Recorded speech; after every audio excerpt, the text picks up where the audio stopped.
சில காலமாவே தொடர்ந்து நம்ம சினிமா இண்டஸ்ட்ரியில நிறைய பேரோட விவாகரத்தை பத்தி தான் தொடர்ந்து கேள்விப்பட்டு இருக்கோம். அந்த நிலைமையில இப்ப அடுத்ததா யார் நிக்கிறாங்கன்னா இசையமைப்பாளரான ஜிவி பிரகாஷ் அவரோட மனைவிதான். சோ அத பத்தி தான் இந்த வீடியோல நம்ம இப்போ முழுமையா பார்க்க போறோம். வாங்க. இசையமைப்பாளரான AR ரஹ்மானோட சகோதரியான ரஹனாவோட மகன் தான் ஜிவி பிரகாஷ். சங்கீதம் முறையா கத்துக்கிட்டு வசந்த பாலன் இயக்கிய வெயில் அப்படிங்கிற திரைப்படம் மூலியமா முதலா தமிழ் இண்டஸ்ட்ரியில இசையமைப்பாளரா அறிமுகமானாரு. முதல் படமே பயங்கர சக்சஸ் கொடுத்துச்சு. அந்த வெற்றியை தாண்டி அடுத்ததா அஜித்தோட கிரீடம் படம், வெற்றிமாறன் இயக்கிய பொல்லாதவன், ஆடுகளம், 1001, குசேலன், காளை, தலைவா அப்படின்னு சொல்லிட்டு எல்லா முன்னணி நடிகரும் நடிச்ச படங்களுக்கு இவரு பாடல் இசையமைச்சிருந்தாரு. இசையமைப்பாளராக அறிமுகமாகி கிட்டத்தட்ட 17 வருஷங்களுக்கு அப்புறம் சூரை போற்று படத்துக்காக தேசிய விருது இவருக்கு கிடைச்சிச்சு. அப்படியே கடந்த 2015ஆம் ஆண்டு டார்லிங் அப்படிங்கிற படம் மூலமா முதலா ஹீரோவா களமிறங்கி அவரோட நடிப்பு திறனை வச்சு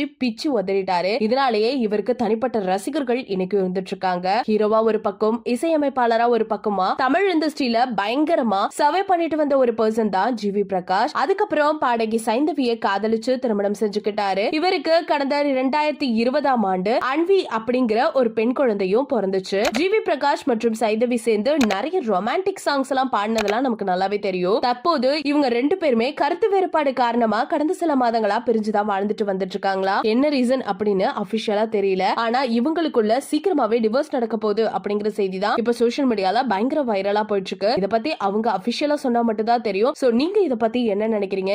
ஏன் சினிமா இண்டஸ்ட்ரியில இருக்கவங்களுக்கு சீக்கிரமா டிவோர்ஸ் ஆகுதுங்கிறத உங்களோட கருத்துக்கள்ல நீங்க என்ன நினைக்கிறீங்களோ அதை மறக்காம நம்ம கமெண்ட் செக்ஷன்ல ஷேர் பண்ணிக்கோங்க. இது போல பல அப்டேட்ஸ் உடனுக்குடனே தெரிஞ்சுக்கணும்னா நம்ம சேனலை சப்ஸ்கிரைப் பண்ணி வச்சுக்கோங்க.